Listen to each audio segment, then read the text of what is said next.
Uh, something was on my spirit that I really wanted to talk about, and it's regarding children and homesteading. You need to understand something. So what is this?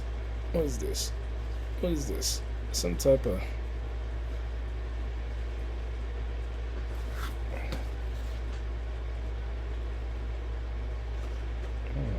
look at that, huh? All right. Where was I? Children and homesteading. Uh, I've had all my children out here on my land. They were all conceived on this land. Uh, and my wife is charged to make sure that they are fed, they're clothed, they're washed. Now, I'm not talking about financially. I provide those resources. But they're taken care of. And one of the biggest parts of that, not only should they learn hygiene from her, but also she's the frontline teacher. She's responsible for making sure that they know their ABCs and their 1, 2, 3s. And I take it upon myself to make sure that any doctor's appointments they need to go to, dentist appointments, yearly physicals, because I'm not anti-doctor. What I like to do is I like to tap into their system to get the diagnosis, and then we can go ahead and implement the homeopathic actions necessary to deal with that issue. So I make sure that I take them to their yearly physicals if anything is going on, and they're pretty much healthy children. I think the only procedure that they've had is an umbilical procedure, where after they were given birth, or my wife had birth, they had to get some type of stitching. And nothing wrong. It's a minor outpatient procedure. They were in and out. I make sure that I focus on, and I show, and I do the videos, and I post the videos of me taking them to the dentist appointment, taking them to their doctor's appointments, because I think that that's very important. I think it's very critical for them to. And it's me as a man, it's my responsibility. But they have the best possible care that they can receive. Now, again, I like to use there for their doctor, their diagnosis, and their emergency services, i.e., somebody breaks a leg or falls off a tree or cuts themselves deeply, anything like that. They need to be taken to the hospital. But unfortunately, I've only had one situation. Oh no, two situations like that. One, she just healed, and then the other one, she was fine as well. They fell off the zip line. These are real experiences, that take place on a homestead. You're dealing with animals. One of my children, she got the ram hit her, and we had to deal with that. And thank the Father, everything was fine with that. So these things happen. It's reality. It's the reality of living on a homestead. Anything can happen anywhere, but I think looking at our track record, that they do not have to worry about from a health perspective. So that's number one, and this is the benefits of living set apart. But number two, the educational aspect. My wife is responsible for those aspects of their development, and I hold her accountable for that, because I provide the necessary school material supplies. I source all of that stuff. Or she sources it with the economic resources that she has to disposal too, because of course she pays all the bills as well. I provide the money, she takes care and pays the bills. The physical safety aspects of homesteading and children. These are very important topics that I don't think are discussed enough. And it's important. It is very important. I see a lot of homesteads that are coming online. A lot of people getting together and buying land. I'm seeing this across the board. But we need to be cognizant of these things. The emotional, safety aspect of homesteading with children. One of my biggest, I guess, it's not a concern, because it's not a concern here. However, when it comes to introducing other people, to your homestead, and we've talked about this, and Demcad, he did a video talking about this recently, but especially in a calamitous environment, you have children that have a lot of emotional trauma. That let's just put it out there. A lot of these children, the statistics, a lot of these children are molested. A lot of these children, a lot of our cousins and nieces, wives, sisters, across the board, this is a rampant problem that is not talked about enough, because it's an uncomfortable thing. See, when you think about that, from that perspective of somebody that you've been through it yourself, physical abuse, neglect. I came from a home of neglect, and this is why I gravitated so much towards prepping, because I remember days where hey, there was no food in the freezer. Now I get to break that generational curse, because I have 3 freezers and they're constantly full with lamb, with deer, with chicken, with goat. And that's what we eat. This is what we put on our plates to sustain ourselves. So that's how I dealt with those generational curses. But others perpetuate those generational curses by not preparing or providing for their families the way in which their mothers or fathers failed to provide for them. We have people that are in this world that even may want to come out.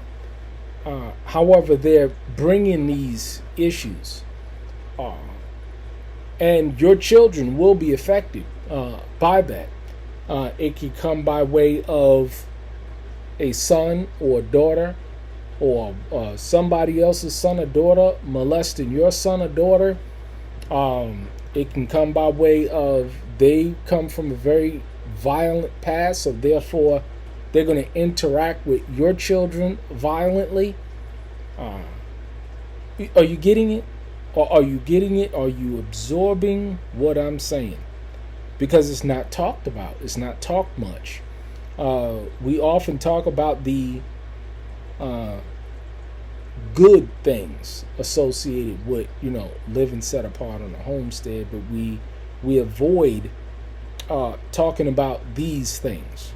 And they must be discussed. They must be brought out in the forefront, because these things do happen. And how do you mitigate those losses? How do you mitigate that damage? Because some of us, we have sons and we have daughters. And, I think about the innocence of my daughters. They're some of the most sweetest children I can ever think of. And I choke up inside when I think about it. And it's my responsibility to protect them from all enemies, foreign and domestic. That's what my job is. And when we're dealing with situations like that, and you have very loving children, I have one daughter. She's just the sweetest thing. And her being molested, her undue violence being perpetuated on her would literally, it would have a negative impact as it does. And these negative impacts can have a serious impact on her ability to have a relationship with her husband, interact in the world in a safe environment, because she's been scarred. Now, we all understand deliverance. We all understand of those who come in that form. However, this is not something that you can get delivered from it, but at the same time, you may have to see the same person that molested your son, your daughter, abuse your son or your daughter, victimize your son or daughter, on a daily basis. And this is why I'm so guarded here, because I know that none of this foolishness is going on here at all, and because I won't tolerate it. The penalties are severe. If anybody thinks that they're going to harm any of my sons or any of my daughters under my care, the penalties will be very, very, very severe for them and those who are around them. Because these vile people, they rock together, and this is one thing that I am not. I don't care what anybody else thinks. I don't really care what anybody else's philosophy, perspective, or viewpoint on that matter. I'm responsible to deliver the justice that I deem fit when someone crosses that line. I will never lease out or subcontract that responsibility to another. This is why I'm so guarded, because you see what's going on in this world. You see the trauma that these children are experiencing, the neglect, the physical abuse, the psychological abuse, and again, it's my responsibility to prevent that. So you have the health aspect, you have the educational aspect, you have the emotional aspect, the emotional safety aspect, and then you have the spiritual aspect of them being able to learn. Because see, I'm a big person on. I'm big on the ideas. If you show them the example, then they'll get it. So when they read it, they'll get it, and because they saw the example. See, it's a one-in-one thing. Where are we getting this concept of mama stays home and she tends to the children and she tends to the home, and daddy goes out and he provides, he brings home the bread? Where do we get that from? Where do we get that from? And so they see that functionally, they see order functionally. But if they see disorder while we're talking order, they're going to receive or have confusion printed on them. Would they not? Would they not? Share this video. Very, very important to talk about these issues when it comes to homesteading. Because if I go through and I see things, whether the success or neglect, or from an educational perspective, or the success or neglect of the provisions of basic housing, and this is what people are experiencing today. Inadequate housing, inadequate not access to clean flowing water, very horrible conditions, very horrible conditions. This is why I like to peer into people's lives. Now, we're all at where we're at, especially from a perspective of homesteading and building and stuff like that. But there's basic things that should be in place. And it's a man's responsibility to do that. And it's the woman's responsibility in her realm to execute on those aspects in which she is entrusted by a husband or scripturally ordained to execute. These things are very important. And again, we get wrapped up into the physical or religious or spiritual aspects of living on a homestead, but not taking into consideration these other things that can be neglected because of poor planning, lack of discernment, the skill set not being there. It's just not being there. And I've seen it all in my 10 plus years of living this thing out here. I've seen it all. And so I know what to spot, and I know those pain. I can see it. And it's a sad thing to see people go through, and the children. And I've said it over and over again. I think about the children, because the idea is that the children didn't ask to be here.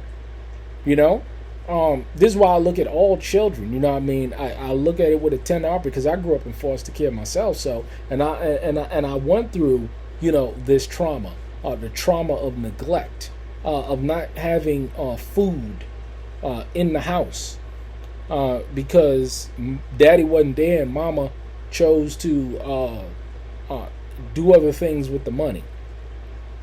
Been there, done that. And so therefore I chose to break the generational curses. However, you're not going to be able to break the generational curses if you're in an environment that's not conducive, that you as a man, I'm talking to the men, you as the man is responsible for producing. You are responsible for the health and safe and welfare of your children, their medical care, their housing, their food, their shelter, their hygiene, their educational, emergency plan. You're responsible as a man for all of those things. And we clearly see what happens. And we're looking at society today where all these people, they're losing their jobs and stuff, when a man does not secure those things. And then the whole family has to deal with the repercussions, and thereby the generational curses persist. These are things that are serious. They're happening. I talk to fellow homesteaders. We discuss these matters. We discuss their pain points. And